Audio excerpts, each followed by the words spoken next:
reducing the unemployment rates, especially amongst youth, which is quite a travesty in the growth process. We also talked about the need for greening our growth and therefore greening our jobs and the skill deficit within that sector. So we've had a very rich discussion already.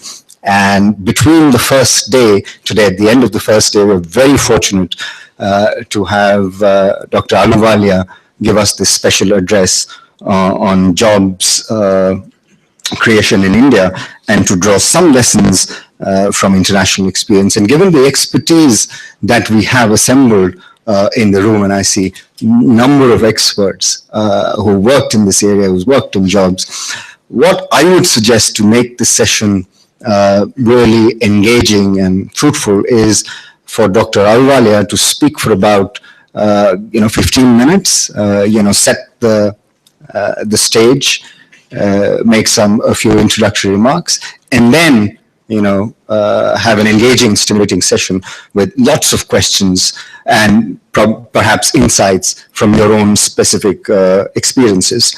So I think that will work best, given that we've had a day of scholarly discussions, sometimes policy oriented, sometimes academic. So let this be an informal session where we engage, exchange ideas, comment and question on some of the things that you have experience with. Before I hand over the floor to Dr. Ahluwalia, you have his bio in the booklet. All of you have been given the booklet, but I just want to read out a couple of things.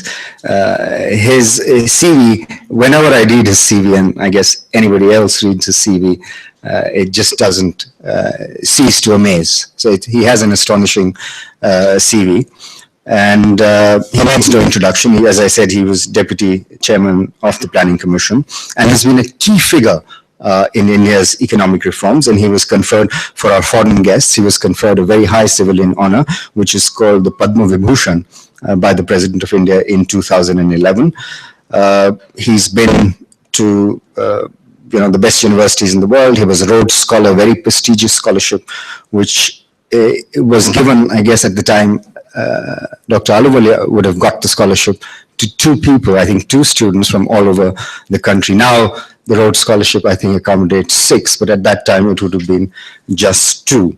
After completion at Oxford, he went to the World Bank as a young professional and has held various positions, including Chief of Income Distribution Division. He came back to India in 1979 and was associated until very recently with the Planning Commission, and as I said, was a key figure in India's economic reforms.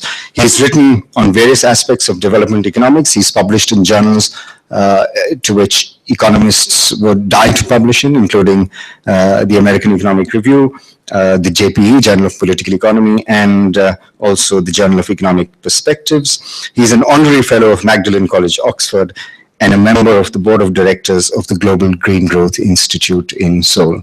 So we are extremely fortunate that Dr. Ahluwalia is here to give us this special address on job creation. Thank you, Montek. Do you want me to speak from here? Thank you. Thanks very much, Rajat, for that very glowing introduction. I'm particularly pleased that you only want me to kick off a discussion. I mean, the main reason for that is that this is a group of researchers, and although I haven't read the papers, I have looked at some of the abstracts that were sent. And it's quite clear that lots of critical issues are going to be gone into in great depth. So I thought after you've had a high tea and before you tuck into your dinner, it would be a good opportunity to try to sort of overview and throw out a few issues. And I'd be very happy to interact on them. I mean, this will also educate me because your questions will no doubt reflect issues that have been raised. So, I said to myself, what are the things that I have to touch upon? And I'm actually on a list of 6 things to touch upon. And since Rajat has given me 15 minutes, that gives me about 2.5 or something like that for each, which is just right in my view. First, the title of my talk says something about international lessons. Now, I want to be clear, I don't know enough about international experience to indicate what the lessons are for us. Of course, it's always relevant, but I do want to mention one thing, and that is how did this jobs issue get to the forefront of the discussion internationally? Now, I'm going to put forward a set of statements which could be controversial. It came to the top of the agenda in the aftermath of the global crisis of 2008, when basically a lot of people were losing jobs. And interestingly, nobody actually wanted to say that we must get growth back, because they were losing jobs because output growth was slowing down. But somehow talking about growth looked as if you were some kind of an agent of Wall Street. I mean, I know this from having been Sherpa, G20 Sherpa, and we kept saying, look, how come you're sneaking in the jobs issue? I mean, this is, by the way, sneaking in the jobs issue from the industrialized countries' point of view. It wasn't being pushed by the developing countries. And frankly, our suspicion was that for some years, there had been a lot of muted concern that the way international specialization was working, essentially a lot of the jobs were being outsourced to the emerging market countries. In my view, this is an excellent idea. The consequential problems in the industrialized countries needed to be handled separately, but there was this concern, and I think there still is this concern, that to what extent is the concern about jobs simply to be viewed as a way of bringing back growth? Because there was some of that. I mean, politicians in Western countries didn't want to be talking about growth, because that is Wall Street, that's the financial sector, and those are all no-nos. But they wanted to talk about jobs. So they would go forward and say, we're going to create jobs.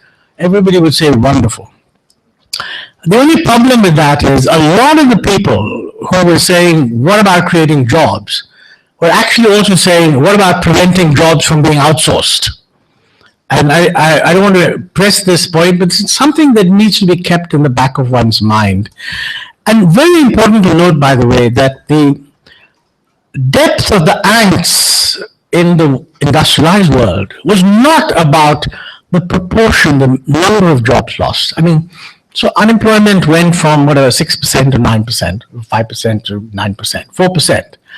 The angst was about distributional change over the previous 20 years, which was humongous, in the sense that for the previous God knows how many years, virtually all the growth and the benefits were accruing to the top 1%. I mean, this is all the Joe Stiglitz OECD numbers. Secondly, that the median US income, and probably also true in Europe, hadn't increased for 20 years. So it is literally true in industrialized countries that the rich were getting humongously richer, and the median, the middle classes, were actually not benefiting. They were able to hide this gross unfairness by generating a real estate boom, so everybody felt the equity in their homes was going up. But we know that that was false.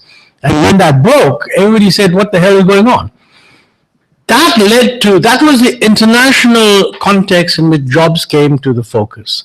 Now, interestingly, in our perspective, jobs have never been the exclusive focus, for the simple reason that the measured unemployment rate is actually quite low, simply because the poor can't afford to be unemployed.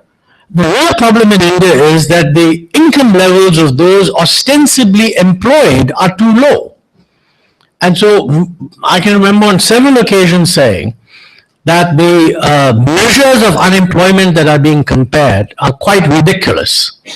I remember at one point the representative of the ILO, Ms. Pastel, very nice woman, quoted some ludicrous number of unemployment, which I raised, and she was courteous enough to check and say, yeah, you're right. I mean, this is a misreading of the data, so we withdraw the number. So I think this is on the international side, It's become a big issue. It is an important issue. Behind it are a lot of important developments in the industrialized world. But let's be very clear about it. Somewhere hidden in that concern are serious doubts about how globalization is working. And we should come upfront on that. And there ought to be a much better debate on this, both within the industrialized countries and between industrialized countries and developing countries. That's point number one. Second point I want to make is that, I think when we have a discussion in India on jobs, employment, and so forth, we need to realize that the reason why our situation is not really comparable with the West, or actually even the more advanced emerging markets. We get classed as emerging markets, although we're only $1,500 per capita. Most of the other emerging markets are actually much higher. We are the lowest per capita income of all the BRICS, lowest per capita income of all the G20. Okay, and even China is about 2.5 or 3 times in something like that. So India is actually at the bottom of this level, and some of what I'm going to say is a reflection of that. First, the issue of organized versus unorganized. I'm sure that it has come up, and I thought I saw Santosh here, so I'm sure he brought all this out in whatever. Have you already spoken, Santosh, or you're going to do it later? Anyway, it's all there in amongst knowledgeable people. But the following things are very important. But only about 20% of the Indian labor force can be said to belong in the organized sector. And here, organized means with relation to the establishment that's employing you. Okay? And out of that, only about 7.5% of the labor force is actually in the formal sector. The organized sector has formal employment and informal employment. I mean, formal means contractual employment with lots of social security. Informal means casual employment, temporary employment. We are not part of the permanent labor force. So, when, okay, you may say, well, but 50% of our labor force in agriculture. So these numbers, and you don't expect that to be organized and so on. If you were to limit the thing to non-agriculture, then the numbers come out as follows. 40% of our labor force in the non-agricultural sector is organized. And by the way, that includes all of government employment, which is quite a lot.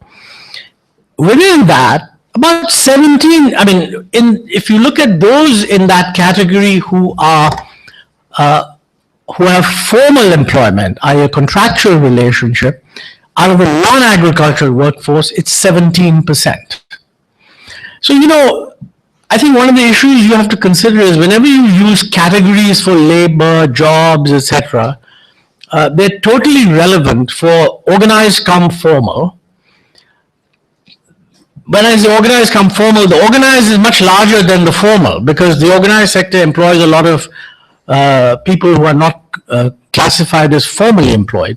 But still, it's a small percentage of our total labor force. And you have to keep in mind that whatever lessons you want to draw, policy recommendations you want to make, have to be fitted into this framework. And at every point, we should be remembering, is it more important to create an environment where income growth of the non-formal fellows is boosted, or is it only important to consider what's happening in the formal sector?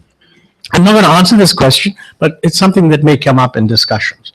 My third point is that one of the big phenomena here in India is the difference between jobs and employment. I assume that jobs implies being an employee, whereas employment includes self-employment. So 50% of the labor force is self-employed. Some of it in the organized sector, some of it in the non-organized sector. And if you look at the salary class of the labor force as a whole, only 50% is salaried, and of them, about 16.4% is regular contractual employment. So far too much of the discussions that we have about terms of employment, this, that, and the other, is actually about a very restrictive part of the labor force, even if you exclude agriculture. I mean, this is a critical point. Now, having said that, then most discussions about what to do kind of boil down into demand and supply factors. I mean, I think first of all in India, we should be concerned about raising the demand for labor.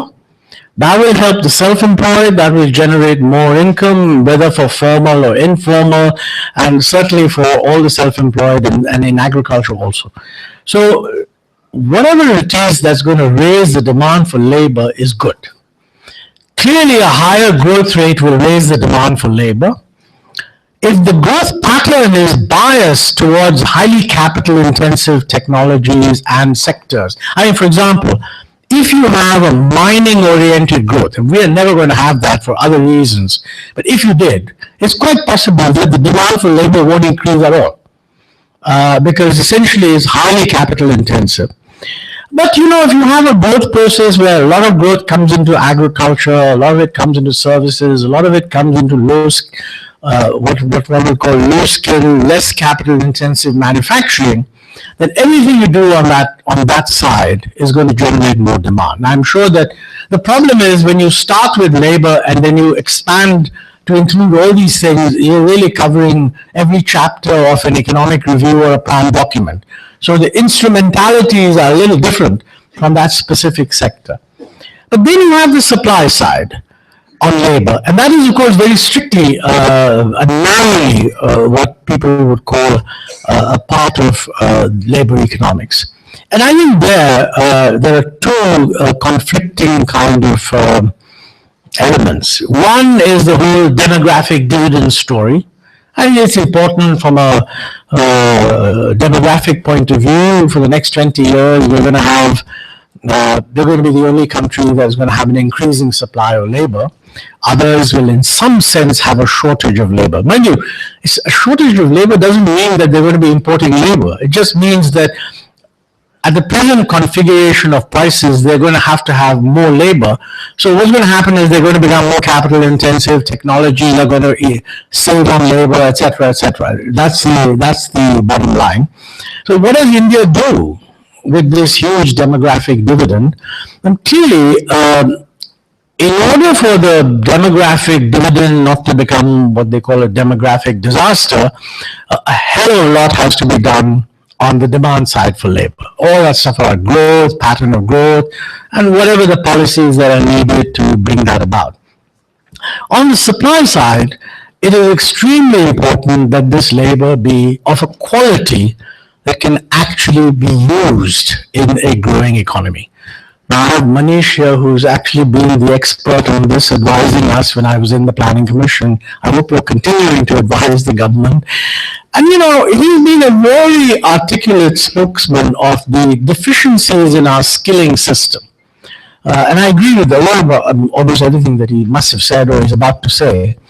But the bottom line here is that, again, you get to, when you go to these, particularly if you go to these TV programs, you know, somebody invariably gets up and says that there is an enormous demand, not just Manish, I mean, a lot of other fellows, there's an enormous demand for skilled labor, carpenters, plumbers, they're just not there.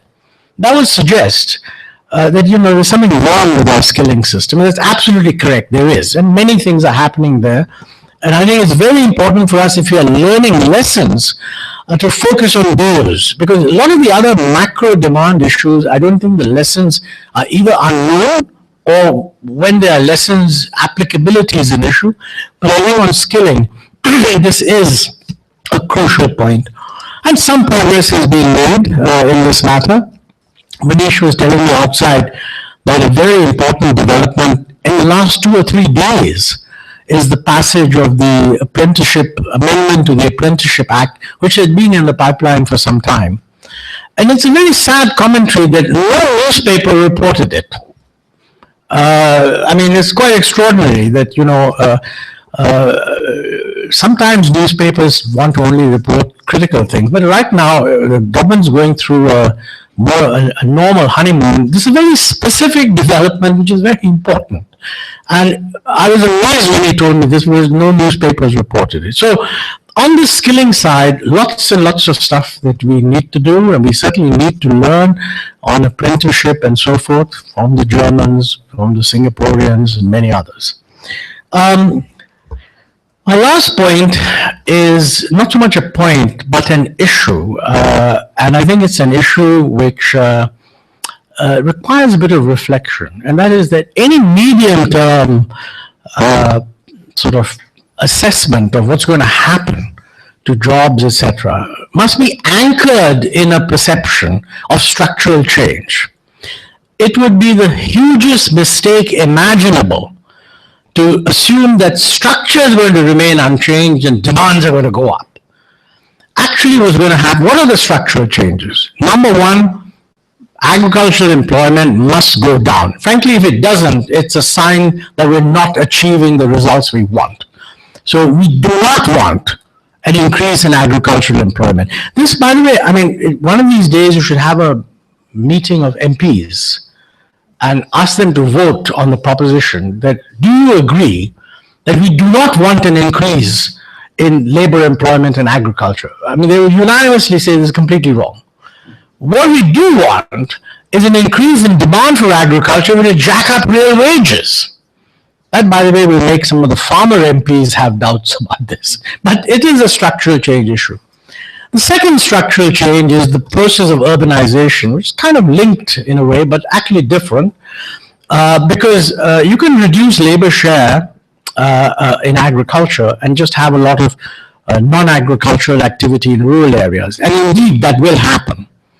But in India, with the lowest, I'm sure this issue has come up, so I'll just touch on it, with the lowest rate of urbanization in the world and a virtual certainty that it should go up, then labor policy and whole business of how do you get people productively employed, how do you create an environment where people invest in urban areas, maybe not so much in the metros, but in the smaller towns, all of that, sensible labor policy ought to be structured around the proposition that there's going to be tremendous change in the urbanization front. So that raises the usual issues of what to do about services for this expanding employment. I'm sure that's come up.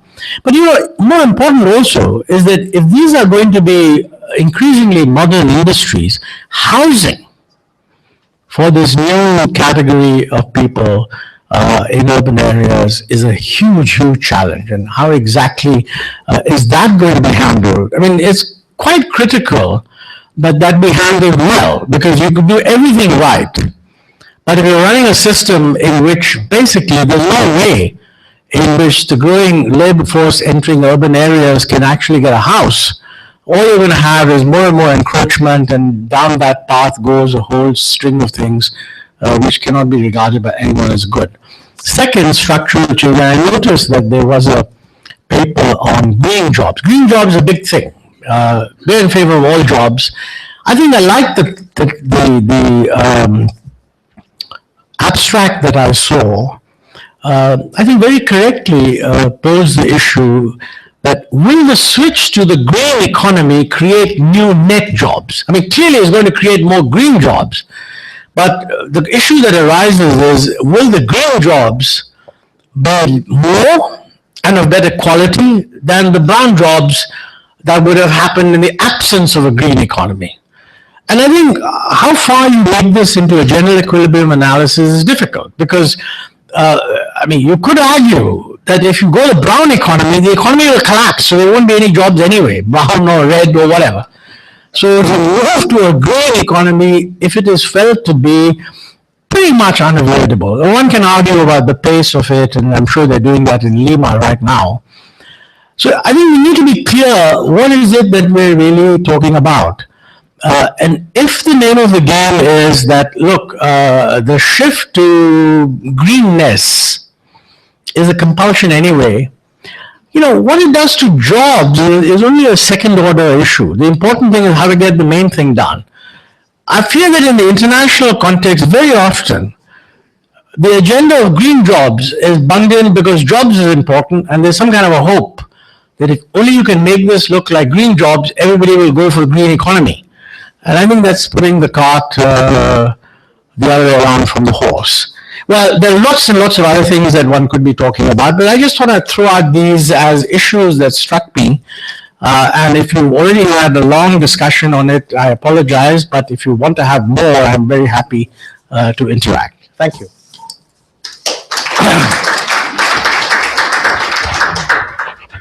Thank you, Montek, as usual, very insightful. So the floor is open. One of the things, if I may kick off, one of the things that, we discussed many of these issues, including the distinction between jobs and employment. I believe there was a question in the morning on that distinction from the audience on the distinction between jobs and employment. But one of the other things that we did discuss was the need to change labor laws. And as usual, there seems to be, didn't seem to be an agreement on how much the existing labor laws bite.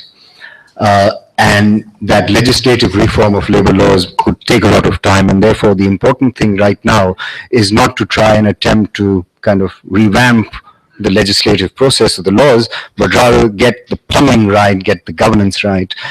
And Manish in the morning spent a lot of time saying that we know what to do, it's the how that is important, and we just need to get on with the how. And get the governance right, get the plumbing right, and the policies are in place. If I'm not misrepresenting what you said, Manish, in the morning. So just to kick off this kind of interaction with Montek, the floor is yours, please.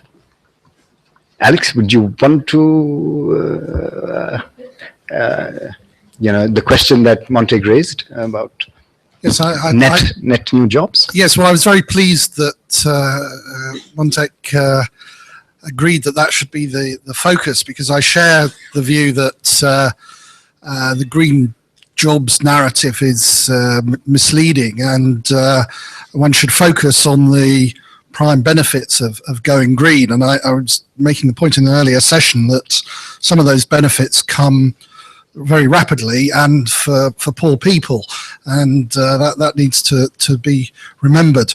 But I do wonder whether your view that going green is essential and that's not contested is widely supported. I think talking to colleagues in a range of different countries, that's not necessarily the case in Canada or Australia or South Africa or a number of countries where the short run costs still seem to be regarded as prohibitive.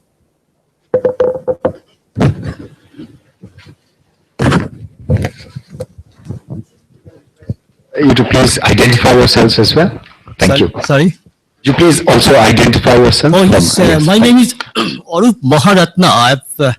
I was a former professor at Gokhale Institute, Pune. Well, I have one very sharp and very specific question to Mr. Ahluwalia. So what I gathered from your excellent lecture as ever, I mean, I'm a deep admirer of all the orations throughout my life. I've never, whenever there is a chance, I listen to you, not physically being present or whatever. Now, would you agree with me that whatever you said could lead to a situation whereby the title of this conference could be Development for Jobs? Thank you.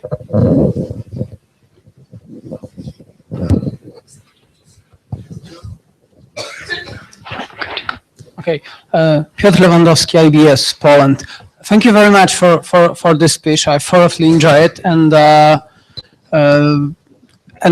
really liked how you started when speaking that the repackaging of the narrative, let's say, of the developed countries from growth to jobs. I agree that it's a PR or marketing move, but I also think that there is in this marketing a lot of let's say attention paid to outsourcing as the reason why the European countries and the US are struggling with job creation these days.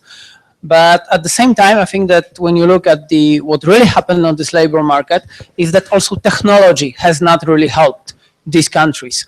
Technology in the form of the current technological progress with ICT is a little bit different than inventing the steam power machines back in the days, because it looks so far that it kind of substitutes labor to a larger extent than just changes the nature of jobs. So, and when you look at the inequality measures and you look at the paper, some of the inequality can be attributed to the so-called job polarization in these countries. And countries like India or my country, Poland, hasn't been really affected by that so much. We also have competence centers and we reap benefits of outsourcing. But the technology, how it is going, is gonna substitute these, let's say, mass kind of jobs that are so far a benefit for outsourcing benefiting countries. And I think that is also a challenge that we have to think about. How we can manage also the entry on the labor market for wide groups of people who might need very high skills to take advantage of this technology, and might end up overskilled for some work which is being left by the technology in 5, 10, 15 years. And I know the comment is a bit too long, but I would like to ask if this is something which you have as a thing to worry about here as well.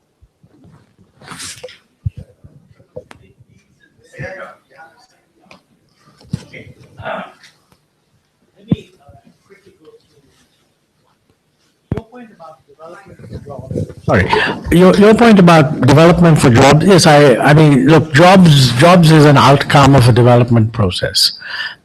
In my view, if you include under jobs not just employees, but also the self-employed, which in India is very important, I would say that what we need is productive employment opportunities at rising levels of income. There is no merit in creating low-level jobs. I mean, a guy who is a part-time worker in a skilled factory and finds that in a factory that requires skilled labor and is only employed for half the year, could get discouraged by this and open a tea shop, in which technically he would be employed for the whole year when he reports to the NSS, but his income would be half of what it was annually in the previous job. So the idea of jobs derived from employment, from remuneration or income, I think is an irrelevancy. I certainly do not want to be employed at a low level if I can be half employed at a much higher level of skills. And I think that's true for most people. So you're right, we ought to be looking at what's the kind of development process that would give us the labor absorption come income level that would be good, which people want, etc. No question about that. The most difficult, the question you raised about technology, first I should say that I haven't read enough about this, but it's kind of, in the last 2 or 3 years, maybe in the last 2 years actually, this is becoming a big issue in industrialized countries, that the nature of technological change, robotics and 3D printing and God only knows what else, is going to make a large number of jobs irrelevant. It won't actually make jobs, it won't make the job of the person who turns down your bed in the hotel irrelevant. It won't make the short order hamburger cook irrelevant. It won't make the taxi driver irrelevant, though if it's Uber, it'll work through a different system. But a lot of the lower grade jobs may just disappear. And so you face this situation that technological change may be creating a very substantial inequality within the economy, hollowing out the middle. I mean, in a way, the worries in America are about that. And even in Europe, the perception now that until recently, everybody assumed that their children will have a better life than they did. The fear now is that if you're a short order cook and happy with that, they probably will. But if you happen to be in this middle manufacturing level, not very sure. unless they can get into that very skilled group, but that's not going to absorb that many people because the world can't absorb that much of the output they produce. It's a real issue. First of all, I don't know how true that is. I mean, Larry Summers has even written about it and so on. So I need to read what he said. You have to take Larry seriously because he doesn't sort of just shoot off. But I think the answer to the question really is that while this may create strains within industrialized countries, what's the solution? I mean, if it's actually technology change, it's not the outsourcing that's creating a problem. In fact, for quite some time, economists have been saying that outsourcing is being blamed for what is an underlying technological change. So the question arises, what do you do? Well, one view is that you adopt a lifestyle change approach. You kind of have better social security, you have internal redistribution, you have more progressive taxation, so that essentially people will go to universities for longer as a consumption good, etc., etc., etc. And certainly the difference between Europe and the United States is very clear in this respect. I mean, in the US, if you don't have a job, then basically you feel there's a huge loss of everything. In Europe, if you're actually being subsidized by the state, you still have a good life. I mean, Isha and I went to, I must share this, it was a lovely conference in Provence, Aix-en-Provence. And one of the things that they did for the conference was a terrific orchestra, a ballet performance. So we went to the ballet, and when we went in and we sat down, both the stage hands, one of the people acting and one of the people in the orchestra walked up with a black band on their sleeve. And I mean, the organizer was a teeny bit irritated, but he said, look, they would like to make a statement. So they made an extremely civilized statement, and they said that, look, in France, the state actually pays artists to work, not to work for half the year. In other words, they cover half the year at a certain rate, and you just have to get employed in the theater and other things for half the year. And the protest was that the state was not raising the rate of remuneration for the period that they're not supposed to work on an adequate level. But very civilized, and then they said, but thank you for listening to us, and now we hope you'll enjoy the performance. And then we did enjoy the performance. So, that is inconceivable in the United States. So the point is, if technology is going to make it possible for a small number of people to produce a hell of a lot of goods, then the system must redistribute in many ways so that there is social balance. I know that's not a kind of answer that will make for a publishable article in one of our economic journals, but it does bear some thinking about. But really, I haven't read enough on the literature there. I'm more concerned, really, that it should not lead to knee-jerk reactions, which would actually impede the process of globalization, in which large numbers of emerging market countries are able to latch on to a global supply chain. The danger of that happening is not actually small. And well, that's my only comment. Green, you said, is green growth sort of accepted? And you said that there's some resistance and so forth. My impression is that, particularly with the latest report, the fifth assessment report of the Intergovernmental Panel on Climate Change, I think people are aware that simply not doing anything is going to be disastrous for the world. And I think they're also aware it'll be more disastrous for us than it will be for Europe. I can well imagine that in Norway, it might actually make the climate a lot more pleasant in the sense, and Canada and places like that. The real problem is, what do we do about it? Okay. Now, 10 years ago, the general assumption was that, well, it's not our problem, we didn't cause the problem, they caused the problem, we carry on developing, they can't force us to do anything anyway, etc., etc. That has changed. I mean, the government of India, for example, some years ago, adopted a national action plan for climate change, which has 8 components. Some of them are mitigation components, some of them are adaptation components.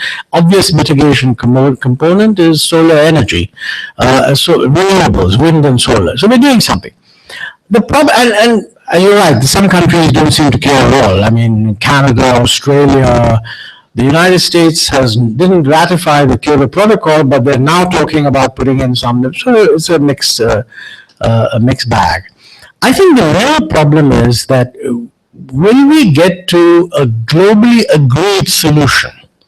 I think this is a classic case of externalities. I mean, if there are a lot of negative externalities, then rational decision making will lead to less investment in preventing these things from happening than would otherwise be the case, because the benefit of your investment goes to the whole world, just as the benefit of other people's action comes to you. Hence the Lima Conference and COP21 and so on.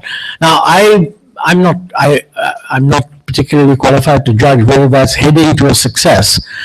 I think on the issue of distributing the burden, there are huge uncertainties. But it looks to me for the first time that the bottoms-up approach, in which everybody will at least say, I'm doing something, with some reference to equity. I mean, we will say, well, look, we're doing something, but you ought to do more. And actually, the industrialized countries won't dispute that. The question is, how much more?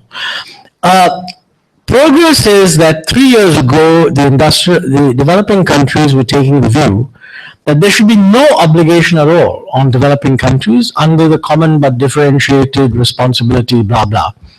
Today, there's an acceptance there's going to be a bottoms-up approach, but there's also money and this and that and the other. So the problem really, again, this is not a subject I'm very knowledgeable about, but I'm interested in. I've talked to a lot of people. What they tell me is that the good news is that a lot of countries that earlier didn't want to act are acting. But what the global community is doing as a whole is 1/3 of what is necessary to reach the 2-degree increase, limiting the increase in global temperatures to 2 degrees centigrade above pre-industrial levels. So the good news is there's progress, and the bad news is it's not nearly enough. But you know, these things develop over time. Maybe when the global crisis eases a bit, maybe when the West sees that a lot more is possible, they themselves will change their position. So, but it's not, I do think there is some good news, but it's really not nearly enough. That's my, and I think most people agree. The disputes, if any, are really about burden sharing. And they're quite honestly, I have to say this, you know, I mean, you're an influential, potentially influential person in the industrialized world. You know, if you look at it from the developing country point of view, at Copenhagen, they agreed to set up a fund which would generate $100 billion a year from 2020 onwards. Now, in the year of law 2014, the cumulative contribution is about $6 billion. That is including the $3 billion which President Obama has promised but hasn't yet been paid in. So, I mean, I mean, it's a real mess. And the main thing, I think, is not to get into a blame game, but to mobilize all the good people on all the different sides to say, listen, let bygones be bygones, but let's see what's a workable arrangement. And I just hope that, you know, when the global economy looks a little better, people will realize that, and frankly, money spent in the industrialized countries on creating the sort of capacities needed will actually flow back to industrialized countries in terms of technology payments. You know, so it is, there's always some modeling. And now labor laws, which is what you raise. Let me first say my prejudice. My prejudice is that our labor laws are too rigid. That is not, I'm not at all saying that we should go for hire and fire. Between hire and fire, some kind of a dream pre-Adam Smithian world of labor, pre-Adam Smithian, but I think even Adam Smith had some notion that, and an overly regulated system that simply doesn't allow anyone to function, there has to be a huge middle ground. one of the areas was amending the Apprenticeship Act. I think that's happened. The Rajasthan government has amended its labor laws in a particular way to relax some constraints. The government has recommended that for presidential assent, and I think the presidential assent is now in place. So Rajasthan now has labor laws that are more flexible than elsewhere. Now, my guess is this is going to work competitively. I mean, I think Haryana had also recommended this. I don't know whether that has received presidential assent, and I don't know whether they're exactly the same. So I think there is now a perception that there should be change. You know, the government for many years used to take the view, official view was our labor laws are too inflexible, but we must build a consensus. And I think over time, some kind of a consensus. Certainly, this is now a bipartisan issue. The real issue is whether the labor unions are happy. But you know, the organized labor is 3% of the total. So quite honestly, if the substance is correct, that shouldn't matter. However, having said that, let me say that Pranab Bardhan, a very distinguished economist, recently wrote something saying that he believes that our labor laws are too rigid. But he doesn't believe that changing them will make a difference because he believes there are lots of other things that are important. Now, this is where, you know, I mean, if the labor laws need to be changed, let's get Pranab to support that and then mobilize to get all these other things done. Otherwise, we'll just be trying to do some things and not other things. Santosh, I know you had a question. We'll come to you. Santosh. Santosh Mehrotra. I'm a professor of labor economics at the Jawaharlal Nehru University in New Delhi. I have a comment and a question. My comment is about how many jobs need to be created relative to the number of people joining the labor force. And this is something about which there's a lot of myth around. And I'm glad Dr. Ahluwalia spoke about it in the context of a demographic dividend versus a demographic nightmare. You know, many relatively innocent people have spoken about the need for creating 12 million jobs per annum. That's what India needs to create. Now, this is a myth because that's not the number of people joining the labor force. It's not 1 million people a month. It's not 30,000 jobs need to be created every day in our economy. This is a myth that arose from national sample survey data between the year 1999-2000 to 2004-05. Since then, the number of people joining the labor force is much less. And we've estimated what is the number of jobs that would need to be created to absorb those joining the labor force. And that's no more than 5 to 7 million per annum. And this is critical because actually, as it happens, over the last 12 years, well, the 12 years for which we have data, 2000 to 2012, the Indian economy has generated non-agricultural jobs at the rate of 7.5 million per annum. So clearly, going forward, it looks relatively optimistic. They may not be manufacturing jobs. However, even in respect of manufacturing, things are turning around. Now, that brings me to my question. You know, the 12th plan, Dr. Ahluwalia, speaks about the need for, it has the target of creating 100 million jobs in manufacturing between 2012 and 2025. I think I managed to push that to 2025 as opposed to 2022, which is originally what was being intended. But what's your view on this? Do you have a feeling that we might achieve this or not? Let me tell you my own predilection in this regard. You know, the interesting data that emerges post 2009-10 from NSS is that, you know, within a matter of 2 years, 9 million manufacturing jobs were created. In other words, just in manufacturing, 4.5 million per annum. And those were all created in the unorganized sector at the lower end of the productivity range, not in the organized sector so much. So that, you know, it's highly likely that this trend is going to be sustained for the following reason, that there's a new demand from the new non-poor, because the number of poor declined by 140 million between 2004-5 and 2012, unprecedented in the history of India. So, these are people who are now demanding, processed foods, which are manufactured, garments, textiles, mobile phones, furniture, leather. This kind of demand is likely to be sustained. Perhaps the demand and hence the jobs are going to be, again, increasing in the unorganized sector. Do you think that's the way forward, or do you have some other more optimistic expectation? Do you want to take this right away? Or? It's a very complex question, so it's probably better to... Yes. This is what I call a trick question, because Santosh knows that most of my information on the data comes from stuff he gave me earlier. So trip me up as I answer these questions. No, I agree with you that, first of all, these questions about number of jobs to be, they're quite nonsensical, actually. If you go back into it, it's somebody put something in a speech, and then it became, and it's put in the speech on the ground that somebody says 2% growth of population, which is wrong. It's much lower, but then they say maybe labor force, whatever, and multiply that by 450 million people, and you get a certain number of jobs, and then you put in some for the backlog. The problem with all this, in my view, is there is no merit, particularly, in creating 9 million lousy jobs. I mean, the name of the game, I would say, is an outward shift in the demand for every kind of labor. Okay?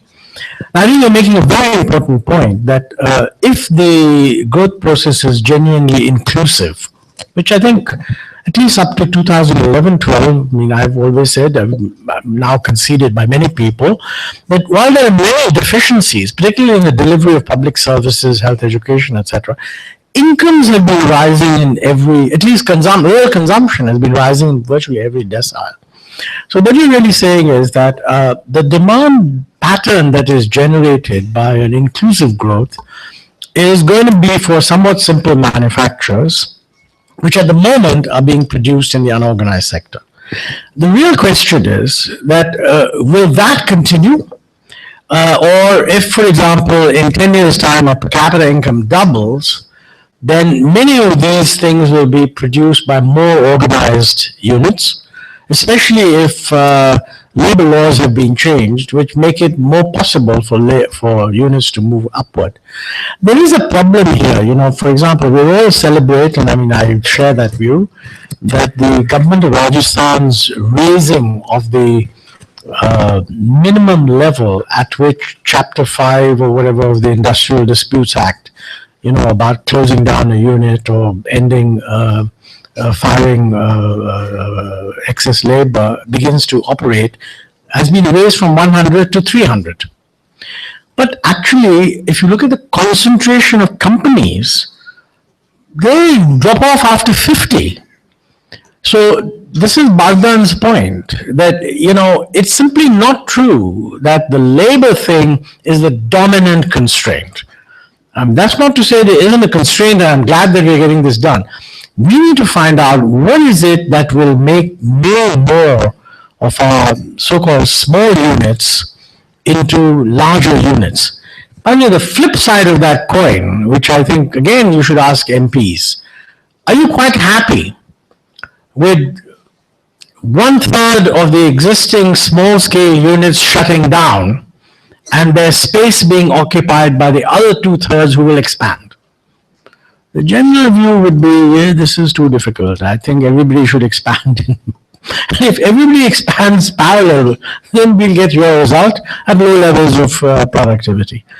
My guess would be that, and this is an example of the structural change issue that I talked about. We should be clear, what is the structural change we want? If you look at the structure of Indian industry, the biggest difference between Indian industry and other emerging markets, we have quite a lot of good firms at the top end. There's guys hiring more than 500 workers, etc. We have a virtually empty middle. I would think we ought to have 3 times the number of companies that we do, employing between 100 and 300 workers. For us to do that, the existing fellows below 100 need to be dropped to whatever, 20% or what they are. And many of these other guys, not that they won't have jobs, they become employees. But if you were to put that proposition again, ICRA should have, should interact with politicians, because these unpleasant truths. I mean, if the finance minister were to get up tomorrow and simply say that I'm very happy to inform the Honorable House that employment in agriculture has dropped at the rate of 2% per year in the last 5 years, and that the number of small-scale industries has shrunk at the rate of 2% per year in the last 5 years, and that the employment in the middle-scale industry has grown by 4.5% per year, would he be applauded or would he be booed? Now, I regret to say that, we haven't created a sufficient awareness of these issues to be sure that he would be applauded. And that's really it's the job of think tanks to actually put out these unpleasant thoughts, so that, they can't come out of the government. I mean, they have to be defensive vis-a-vis Parliament, but there should be enough of an appreciation that this is necessary. I should add, by the way, that as we move towards a better, more organized, it's quite clear that we should have a larger organized sector. I think that we need to improve in many ways the quality of the legislation and regulation governing organized sector. I mean, at the moment, you're in a ridiculous position that, your employee provident fund is not mobile. I mean, if you move from one company to another. So these are, in my view, the low-hanging fruits. So there's a lot of positive stuff. And the employees' health insurance needs to be vastly improved.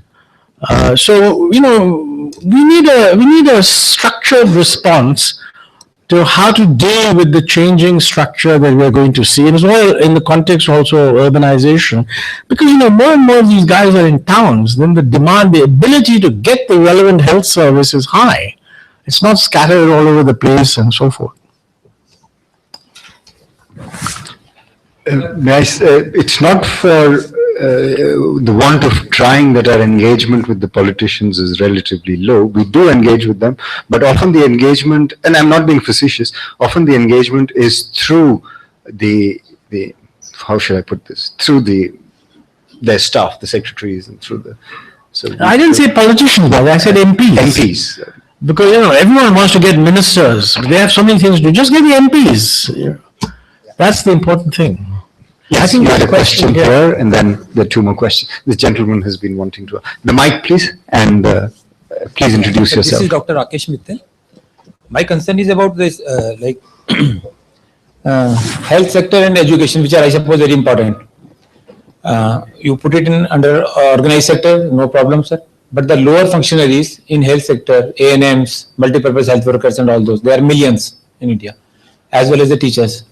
And of late, like so many videos are doing the rounds of their quality and dedication. Of the headmasters not knowing the name of the PM or the CM, we say the CM and the PM is below DM or the But, as long as they know the names of the students, surely it's not necessary for them to know the names of PMs. What is the, name of the day today? Shanivar. Okay. What is that? Friday. So my thing is, sir, whether we should go for just simply employing the persons just for the sake of the number, or some quality control, because they are going to produce so many students, future leaders, future employers, stakeholders, and so many things. So No, I think you raised some very valid points, and I'll give you a very quick. It isn't actually directly connected with the theme, except in the sense that should we just employ these guys because we need them? I agree with you. There's an enormous amount of empirical research that has accumulated, which says that, hiring both teachers and medical people at public sector salaries, but in an environment where accountability cannot be enforced, is not leading to any good results. I think you should read Amartya Sen and Jean Drèze, the India in Uncertain Glory. Amartya is normally associated with being very gung-ho, that we should, and he's right, we should do more on health and education.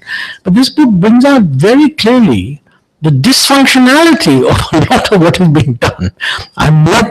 So they recognize this problem and then they say, well, what do you do about it? I mean, look, in many schools, for example, I think the salary being paid to a teacher as a multiple of our per capita income is much higher than in many other comparator countries. Okay. The salary is in many cases 5 times what is a market rate for someone performing the basic function. And so most of these guys just get employed and subcontract their work to some casual fellow to whom they pay 1/5 of their salary. Now, what is the solution? I mean, I don't know the answer to that, but that is clearly something where if you were to empower the local bodies which hire these teachers, I mean, that means the salary of the teacher must be paid out of the budget of the local body. It's no good hiring these chaps as state employees and telling them that you must listen to the head of the panchayat. If you tried such a thing, by the way, there'd be an absolute revolt amongst the teachers' union. They would not accept this at all. So if it's not being done, don't be surprised. But we need to, it is not good enough just to employ people. We do, by the way, need to create many more teachers, many more health professionals, but it has to be in a system in which accountability for service delivery is also met, and that's a tough one.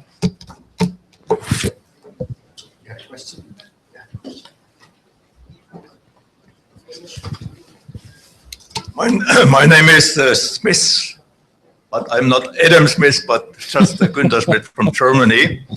And I like very much your mentioning the apprenticeship system of Germany, which might be something to apply in India too. My question is very simple. First, in a polite form, where do you consider the main barriers in India to implement an apprenticeship system on a broader level? My more provocative kind of asking the question would be in the way, are the preconditions to establish an apprenticeship system, are these preconditions available? For instance, basic education of high quality. Employers do not like in Germany, and this is a crisis in Germany. That's a paradox. All around the world, Germany is taken as a model for apprenticeship. But in Germany, we discuss right now,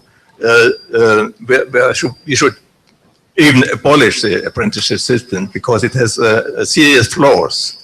One flaw is that there's a lack of apprenticeship places because many employers do not like anymore to hire apprenticeship because they are lack of basic qualifications in terms of communication, languages, mathematics especially. So this is one precondition. And of course, that the government steps in as a co-financing partner to provide the basic infrastructure, teachers, schools, things like that. Another precondition would be a good basic structure in manufacturing. Here I see a big flaws in India, but the advantage in Germany is that we still have an excellent manufacturing industry, which is the core of apprenticeship systems. And even France, for instance, is in a big crisis because manufacturing has declined within 10 years alone from 25% of employment to 12%. In Germany, we even increased the manufacturing jobs in the last 10 years. So this is a very basic precondition. And the last point is just to mention more comment. I think one should not restrict this, let's so to speak, the German model, or better would be the Austrian model, the Swiss model. The Netherlands and the Danes have also vocational training systems. One should not restrict this to apprenticeship training because more and more, about 30% visit the vocational training tracks in full-term schools, especially women, for instance, here in the healthcare and sector and things like that here. So, and one recommendation may be, but not a recommendation, but one has to be aware that more and more of these academic institutions in Germany and in other neighbor countries which have low youth unemployment are introducing dual learning systems, kind of other kind of apprenticeships in the academy education, vocational academies or things like that. So, okay. Let me, last question? All right. Yes, please.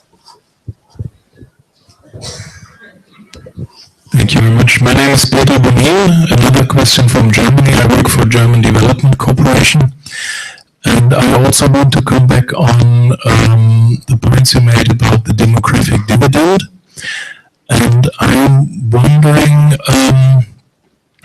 isn't there some other point to be mentioned about migration in this relation? So far today, I've only heard about measures to be taken on national economic level. And simply maybe take it as a little commercial break for our first session tomorrow morning. I would be curious to have some orientation from your side also on this connection. I actually expected some when you advertised there will be you will mention structural changes needed. I was expecting it. There might be something related to the migration issue as well. So maybe you can give us some orientation on that. International migration or within the country? Let's put it on international. Okay. Okay, let me do that in reverse. You're certainly right that, migration is important. We need a lot more knowledge about how much internal migration there is, and one can expect that there'll be more of it. So on the international front, of course, since we're a poor country, it has to be to the advantage of Indian labor if other countries sort of offer them attractive jobs. So I don't go into that in the sense that that's consular issues are the one things that are solely the responsibility of countries. And if countries actually feel they need it, they'll do it. And by the way, those that don't will suffer competitive loss. But so I haven't focused on that. It's certainly a legitimate point. The internal migration issue is actually quite important. Because the demographic dividend is now largely in the north, and a lot of the development of activity and investment, etc., is in the south.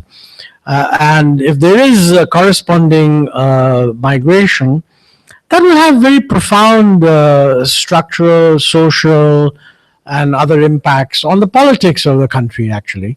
But again, I think this is something you need more information on. The Indian data do not adequately reflect, I think, the amount of internal migration that takes place.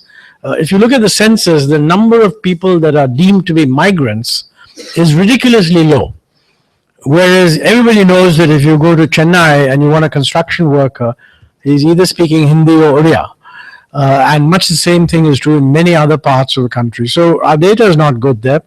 But I think it is an important thing, and I miss that. So I would add it as one of the structural factors that we have to look at. On the other question on apprenticeship, and I think you very rightly made the distinction between apprenticeship and training, because two are quite different. Of course, I'm quite happy to add the Austrian and the Swiss model, but Germany has your brand image here is too strong. So if you're going to mention some name, invariably Germany will be there. I have to tell you, by the way, that I went to a German sort of vocational training institution, or small thing that was set up in Karnataka. I was very impressed because these guys were training our fellows to become welders. But they were not training them by having electric arc furnaces using huge amounts of electricity. They had brought in simulators.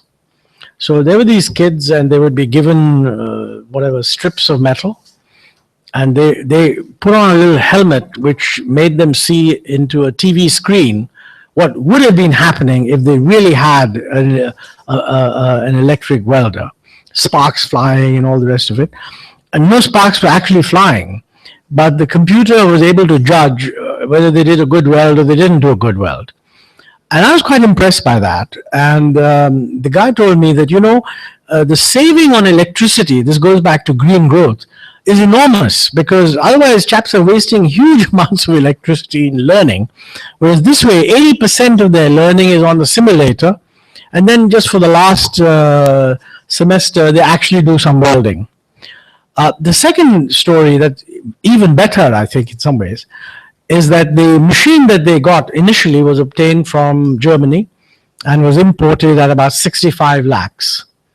One of these companies in Bangalore then said, well, we'll manufacture this for you for 15 lakhs, which they did. And the instructors who were managing the show said to me, it's just as good. I mean, it was quite interesting, because it gives you, the guy holds an equipment which weighs exactly like a real welding equipment would do. It's just that nothing, if you're outside, nothing's happening. If you're inside the helmet, all sorts of sparks are flying and welding is taking place. So lots of very good, I think we need a lot more of this. One of the problems in India is that our educational system is biased against anything that brings useful skills.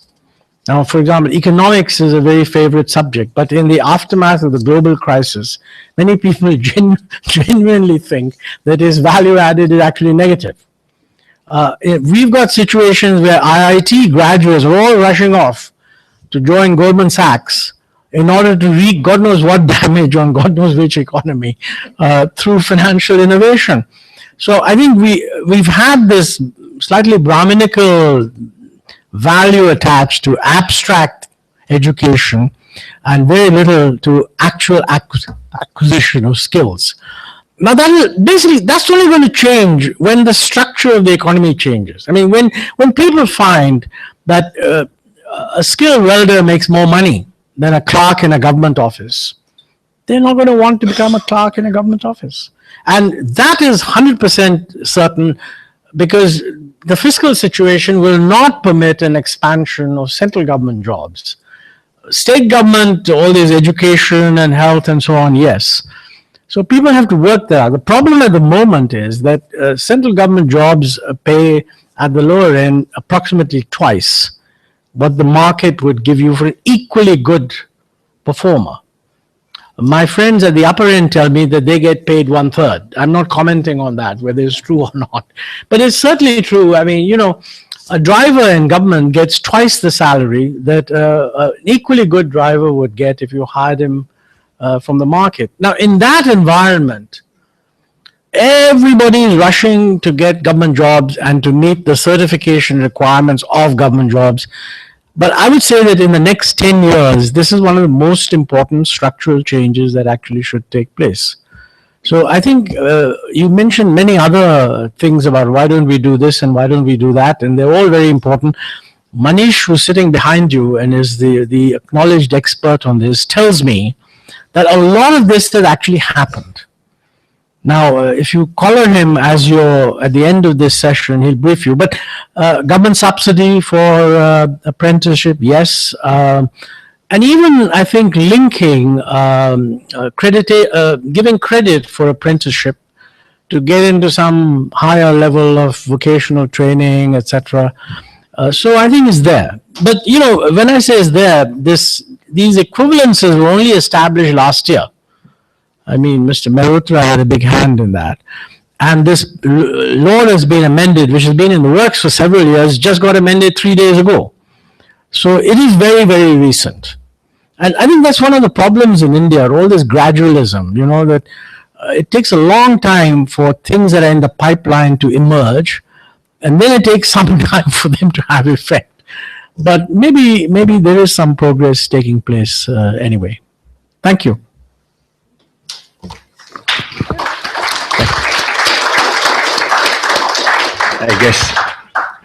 I guess there are no more questions. So I think this talk, this interaction with Montek has capped off a wonderful day. I think this is just the perfect denouement for the entire day of discussions that we've had. And I can only say that every time that Montek comes here, we have a very enriching session. And I just like to reiterate a point that Professor Orup just mentioned, that he traveled far and wide and long distances to hear Montek speak.